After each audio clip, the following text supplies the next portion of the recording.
Good morning, good morning, good morning. All right, so today, Monday, October 26th, making this notes video for you here. Hopefully on Friday you did that intro activity. When I last looked, only about 9 or 10 people did it. So we are moving on to a new section today. It's called Area of a Sector. It's very similar to what we did before in that it is a part to a whole, right? So you have the area of a circle, which was on Friday. So the area of a circle is pi r squared. Okay, that's the formula for it. And the area of a sector is just a small piece of that. So if I have a whole circle, okay, and then I take a sector of that, right, that's this shaded region. Okay, so that's the area of a sector. All right, so recap from Friday. If Mr. Mall ordered a pizza on Friday and ate 6 of the 8 slices of a 14-inch large pizza, how much pizza did he eat? Okay, well, 6 of the 8 slices, so 6 out of 8 total slices, and it's a 14-inch large pizza. Now remember, that means that the diameter is 14 inches.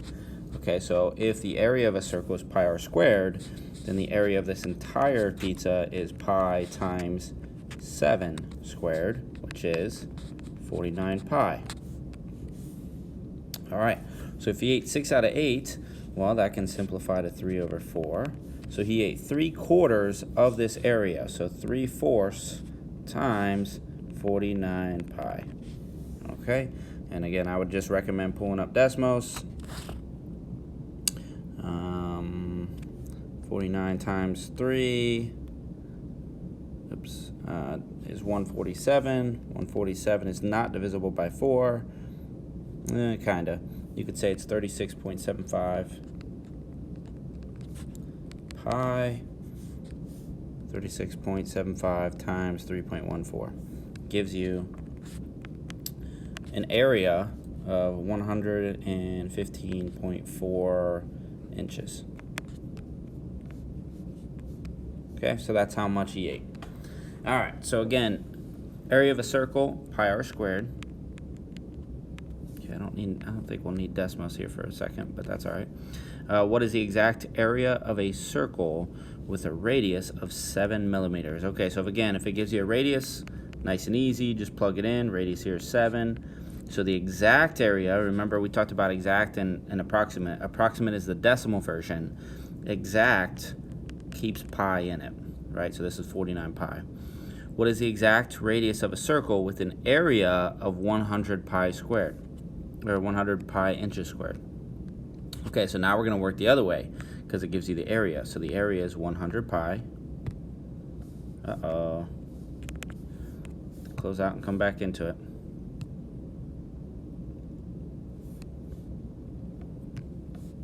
Okay, there we go.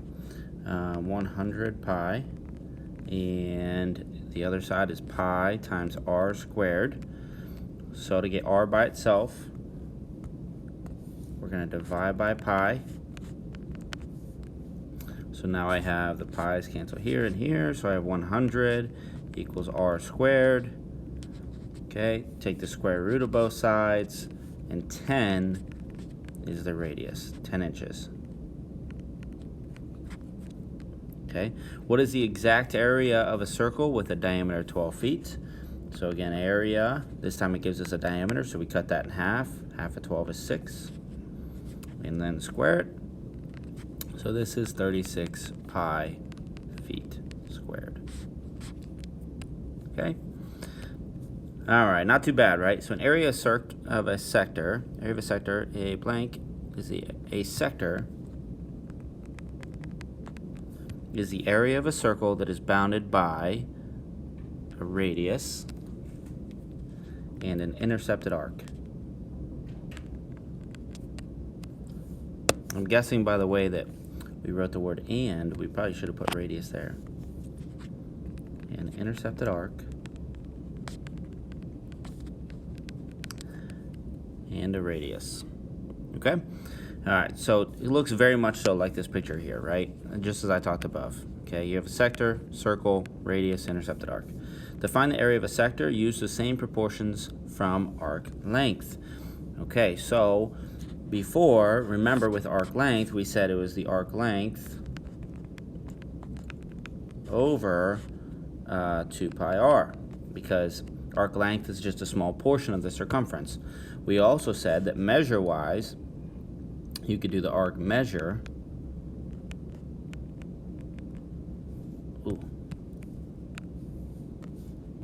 over 360. Well, now with arc length, okay, you can add this in the the area of a sector, because we know it's part 2 a whole over pi r squared. So why is this important to know? Well, now we have these 3 different proportions, so we can set them up. So if they give us an arc measure in 360, okay, we can just multiply it by pi r squared and we get the area sector. But if they don't give us an angle measure and they give us the arc length and the radius, right, then we can use this in addition to this, and we'll be in business, right? So it all just depends on what information they give you, just like we talked about before. So this one again says find the area of the sector, okay, and it gives you a measure and the radius. So this is going to be 90 over 360 equals x over, since it's looking for the area of that sector, pi times 8 squared, right? Okay, and so 90 over 160 simplifies to 1 over 4. Okay, so when we cross multiply, we have 4x equals 1 times pi times 64. Okay, divide by 4, and x equals 16 pi. Okay, and there you go. So again, using whatever pieces of information they give you. Same thing here. Find the area of the non-dark bordered sector. Okay, so pay attention to direction. Sometimes this happens. So this is 300, but this is the bordered region, right? So we want to know, what is this? Well, 360 minus 300 is 60 degrees. Okay, so we have 60 over 360 equals, the 5 is the radius here, over pi times 5 squared. Okay, 60 over 160 is the same thing as 1 over 6. Okay, this is x over 25 pi.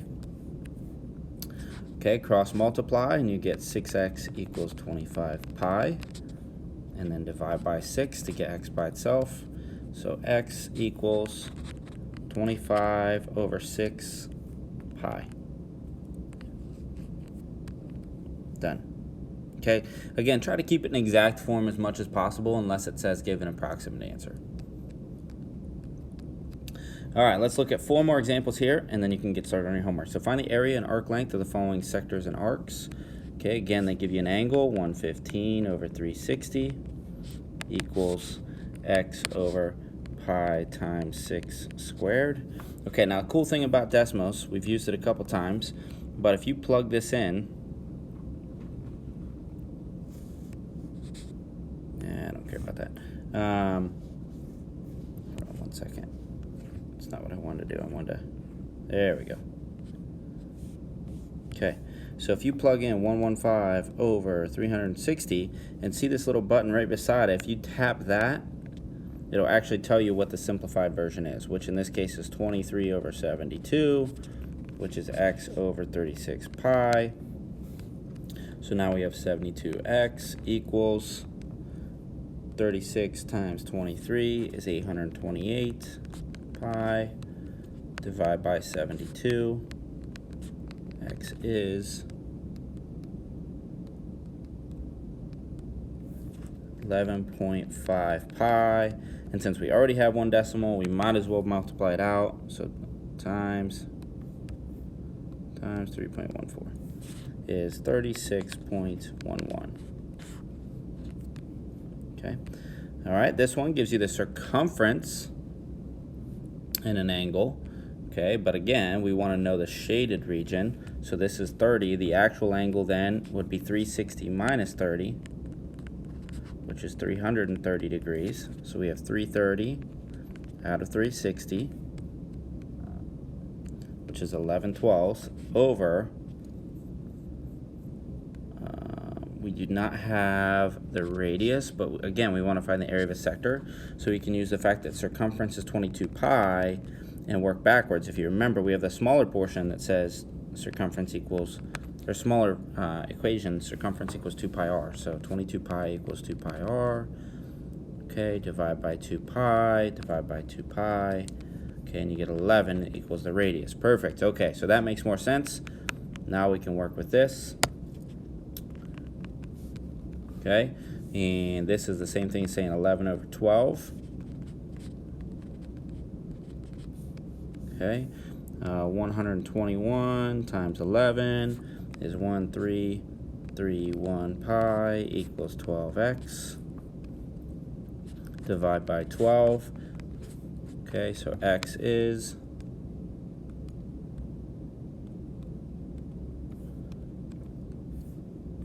a weird number times 3.14.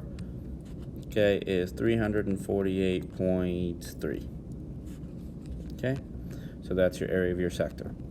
All right, same thing here. It says find the radius of the following figures. Now notice it gives you a measure and it gives you the area. So this is like what we did on Thursday when we were working with circumference, but we're going to work our way backwards. So since area is 48 pi, okay, we know that area of a rectangle is pi r squared. Okay, but in this case we have to kind of work backwards here because we don't know what the entire area is, right? So we have 120 over 360 equals 48 pi over pi r squared. Okay, these pi's cancel out. 120 over 360 is 1 over 3. Okay, so now we have r squared equals 48 times 3 is 144. Okay, take the square root of both sides. R is 12. All right, last one. Again, area is 27 pi. This time they tell us this angle is 90 degrees, but again, that's not the angle we're looking for. We're looking for the shaded region. So 360 minus 90 is 270. Okay, so we have 270 over 360 equals 27 pi over pi r squared, because it's the area. But we can get rid of the pi's, and this simplifies to 3 over 4. So now we have 3r squared when you cross multiply equals 4 times 27 is 108. Okay, divide by 3, divide by 3. R squared is 36. Take the square root of both of those. R is 6. Okay, so again, pay attention to what information they give you. Just plug them into the formula. You'll have a homework tonight. It's the practice quiz on Canvas. And again, I would copy down this formula on a separate sheet of paper when you're working on the quiz so you can use it. Okay, you only have to use 2 of the 3 proportions. So you might use these 2, or you might use these 2, right? Or you might use this one and this one. Okay, so a couple different ways that you can use it to your benefit. All right, good luck. Let me know if you have any questions.